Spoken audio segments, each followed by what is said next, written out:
4 1-minute habits that will save you hours every week. It's pretty quick in DaVinci Resolve if you know the right keyboard shortcuts to add edit points and then trim all of these little tiny silences or pauses out of your video file. But doing this is so time consuming. Let me show you my first habit, and that's to not bother manually removing silences and gaps. We'll undo that, select the clip, come to the clip menu, choose audio operations, and then choose ripple delete silence. Set the loudness threshold. This lets you determine exactly how loud a silence or gap is. You can zoom in to make this easier. Minimum to strip lets you fine tune the smallest amount that can be removed. If the beginning or end of the talking is being clipped off, adjust this with the post tail and pre-tail. Optionally, add crossfades between each cut point to smooth out the audio, click remove, and now you've got all of those spaces removed, saving you a ton of time. Tip number 2 is really 2 tips in 1. To help you stay organized, right-click on audio or video tracks and change the track colors. You can have different colors for different tracks, and when you move or add clips onto that track, they'll change to that color. This habit helps you stay organized and makes it super easy to navigate your timeline and your edit and find the types of clips you need. What I often do is change video track 2 to be brown, and I know that brown stands for B-roll clips. The cheeky little bonus tip is to move your playhead somewhere. Use Ctrl-Shift-A to deselect any clips,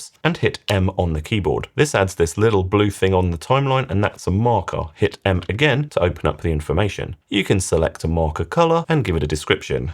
Click Done, hold down Alt, drag this out, and now you've got a marker telling you what that section of the video is. No good video is complete without good music and sound effects, and that's where tip number 3 comes in. Let's change audio track 2 to orange and rename it to sound effects. Habit 3 is to build up your own library or playlist of music and sound effects that you use all the time in your edits. I'll show you how I do this. We come to the Workspace menu and go to Workflow Integrations, click Epidemic Sound, come over to Saved. These are basically like your own custom playlists. Here I've got my own sound effects playlist, and within this playlist I've got all of the commonly used sound effects.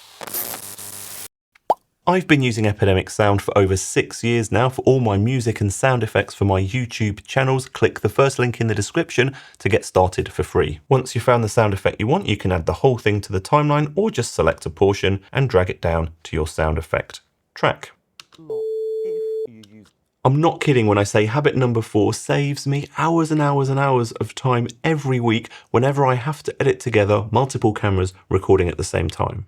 Select 2 or more clips from cameras that were recording at the same time. In this case, it's a camera and a screen recording. Right-click with them both selected and choose Create New Multicam Clip using selected clips. Change the angle sync to sound, give this multicam clip a name, and hit Create. Then create a new timeline from this multicam clip, switch to dual viewers, change this view to multicam, and now you can really easily switch between multiple camera angles and create edit points. I'm not joking when I say that using multicam editing can save you hours if you've got multiple cameras recording at the same time. Check out this video if you want to go deep and really learn how to use it. I'm Jason Roberts, this is DaVinci Dojo, and hopefully I'll see you in the next one. Bye.